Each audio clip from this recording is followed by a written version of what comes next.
Hi, I'm Helen, and today I'm going to talk about something that throughout my time as a teacher and even in development, I have come across many times, and that is the feeling that you are blocked. And of course, you're not really blocked. And I'm going to show you a different way of looking at it and why. But why do we actually feel blocked? And why do people say, I'm blocked? And for most people, it's a question of they don't feel as if they're progressing. So they've probably got an idea in their own mind that they should be at a certain level in their development than where they are or they think they are. One of the things about spiritual development is quite often we are not our best judge because we have something that we really care about and we want to do it well. And we've been putting in all the legwork and we don't feel we've reached the standard we should be at. Or maybe you started out with a group of friends and some of them seem to be finding it really easy and you seem to be stuck as if you're going round like a hamster on a wheel and not moving forward. So that is what people generally mean when they feel blocked. And of course, there is nobody blocking you. There is nothing blocking you. Nothing is holding you back apart from maybe the way you look at it. And I'm going to explain that a little better because understanding what a block is to understand the nature of pause. I call it the great pause and restart. Later on, I'll be giving you a technique so that you feel less blocked, or should I say now, less pause to help you restart. And there are a number of things we can do that really help the process of restarting in the aspect of development. But I want to talk to you now about this whole concept of there being a great pause and a restart. And if you think about it, the other day I went out into the garden and I looked at it. It's winter and most of the fruit trees are bare. Things that have just overwintered and gone to seed, they're in the beds. There's not a lot there that is being fruitful because it needs to pause, it needs to rest. And that pause is very beautiful in nature. When in winter there's less light, the temperature drops, and actually what we're finding is we have this sense of anticipation that everything can rest. The plants can rest, the seeds can rest, the trees can rest, the roots can rest. All the little creatures in the soil and all the creatures all around go into a hibernation of sorts. And what's happening here is they are building up their strength. So you see where I'm going with it with this block. It's not about you're blocked, full stop, that's it, you can't do it. You're building up your strength. And then, if I look back at photographs of the summer in our garden or videos of the summer in our garden, and it's absolutely amazing how it is teeming with fruit and veg and flowers and colour, and you can hear so many birds. You can still hear a few birds, of course, but it's absolutely a riot in summer, as we all know. That is one example of where we need to pause to restart, because when the garden has had that pause, it's going to start emerging with the warmth and the light into amazing, amazing transformation. And that is the key, is you often need the pause to have the transformation. We are, as human beings, we find it very difficult at times to switch off and stop controlling the situation and having our wants and needs met on a certain time scale. Actually, what we should be doing is finding more moments of pause, of quiet, of silence, because that is the period where the strength is building up for the growth. And when the growth comes, we all know what happens. We blossom. I find, for me, what really helped and makes me welcome these pauses and silences is transcendental meditation. And I learned transcendental meditation when I was in my mid-20s. And in that form of meditation, it's a mantra meditation, but after a while, you stop noticing the mantra And then you realize you have transcended conscious thought. So that monkey mind that wants to keep talking all the time and thinking of things and coming up with ideas, suddenly you realize you've been in this state of suspended thought. And it feels absolutely fantastic, actually. And then when you start to come out of it, quite often that is when your most creative moments arise. Now, I'm going to give you a great example of that with Albert Einstein. So, the great Albert Einstein and his theory of relativity that actually changed the scientific world in terms of physics and many philosophies too.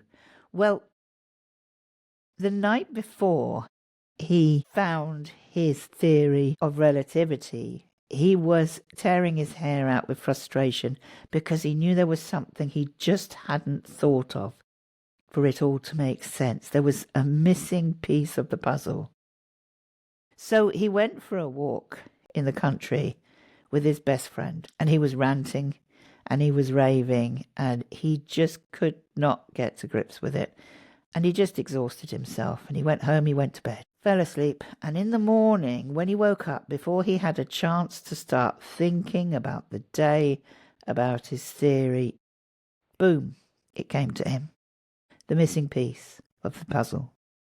He had the theory of relativity, because what he did from all that anxiety of trying to find it, he stopped, he paused, and he went into that moment of not controlling his thought and allowing it to happen. So from these pauses, or blocks if you want to call them that, but you're not blocked, it's just a pause, and come great things. And another story that I've told a few students before, but it was very powerful, and I may have actually written about it in one of my books, but I'm not entirely sure, so let's not assume that is the case. But I'm going to tell you now. And when I was in the latter stage of pregnancy with my son, there were a couple of complications, and I would have to pop up to the maternity unit every evening to get checked that everything was okay. One day I got up there and it was all hands on deck because a woman was giving birth. So they asked me to sit in a seating area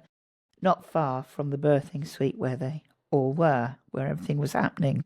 Imagine this scenario. I'm sat there on my own, but in this room I could hear everything. I can hear the midwives and the doctors and her partner encouraging, and I could hear her calling out in pain and screaming and shouting.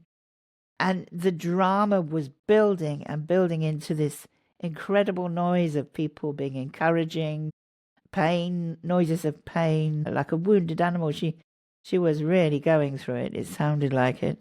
And her partner, who probably felt very lost, but was doing his best to reassure her and encourage her. And I could hear all this drama happening, and then suddenly silence. And it was in that silence, it was like the universe had just stood still. It was like, stop the world, just for a moment. Stop the universe. And it must have been just a few seconds. And then suddenly the baby cried. The lungs filled with air, and this great cry came out. And then you could hear these cheers, and you could hear the crying, the emotion, and the feeling. Just little old me sat on a waiting room chair in a corner. I was crying because it was so powerful. And there just had to be this moment before new life came into the world where there was silence. It's rather like the calm before the storm, isn't it?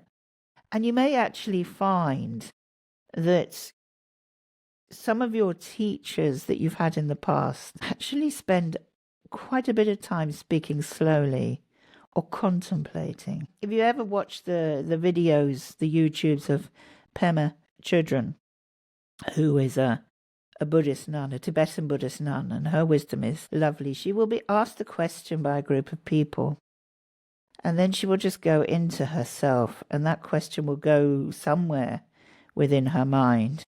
And she finds the state of silence. She finds the pause. And then she comes back. and she gives you her wisdom. And it's absolutely beautiful. So think about your blocks as not being blocks, but just pauses, because very often what happens is someone will go through this period of not progressing in the way that they think that they should. There are no rules to this, but if you embrace the pause, if you welcome the pause, know that it is there for a reason. Like the garden in winter needs its rest. There needs to be this moment where great inspiration can arise, whether it's through meditation or whether it's through just waking up and being in a slightly altered state. And before you've had time to think, I better put my slippers on and make a cup of tea, boom, there you've got it, the theory of relativity. Amazing, isn't it? The best ways to overcome it, though, is think of it as a pause, think of it positively, change the mindset from block to pause. I'm having a pause. If you like, you can have fun with it. So if we think of what they used to say in the old days about actors, when they were out of work, they were resting.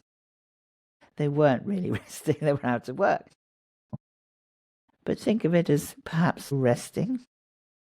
Think of it as anticipation. And that's what I like to do, is within this pause, it's getting ready for the great restart.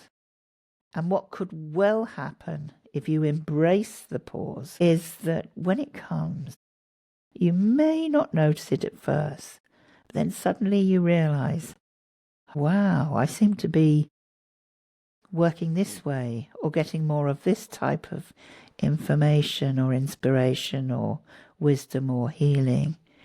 And suddenly it's all there. Believe one of the best ways is to learn your own mind. And what I mean by that is to learn how to make it still. And a great technique I use is just to close your eyes and say to yourself, I wonder what my next thought will be. And you'll notice that your mind goes blank. And then what you do is the more you do that, as soon as a thought arises, you tell your mind again, I wonder what my next thought will be. And you just start becoming aware of breathing into the stillness between thoughts. And as you breathe into the stillness, you clear away the clutter. It's rather like if you've been into a toddler's bedroom where they've got every toy out and you're trying to find some clothes, and you know you're going to probably break a bone trying to get to the clothes because there's stuff everywhere. It's chaos. And so you have to clear it all up, and then you can get to the clothes and everything's a lot calmer. So embrace the pause and see it as a great pause. Call it the great pause. And then see it as necessary so that you can have a restart. Now, when you do restart, it might not be in the way that you want. It might not be in the way that you think. But embrace it all. Take it all in, embrace it all, and mostly love the journey. Because even if you're not at the stage where you wanted to be, you're probably at the stage that you need to be. And seeing as this journey is eternal, there's really no timeline to when you can get to do A, B, or C. It's all about the experiencing. Experience the great pause, love it, and enjoy the restart, wherever it may take you. You're not blocked.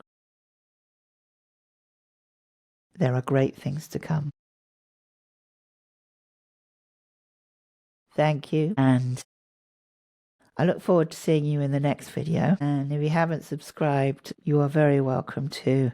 And if you liked the video, and you can always push the bell to get notifications of new ones. Lovely to have you here. I really appreciate you all. And I love hearing from you. So please do leave comments. And I always answer them if I can. So far, I'm keeping up. If there's a day when I can't keep up, I'm sure I'll be reading them. But I will answer your comments as best I can. Take care now, and see you in the next one.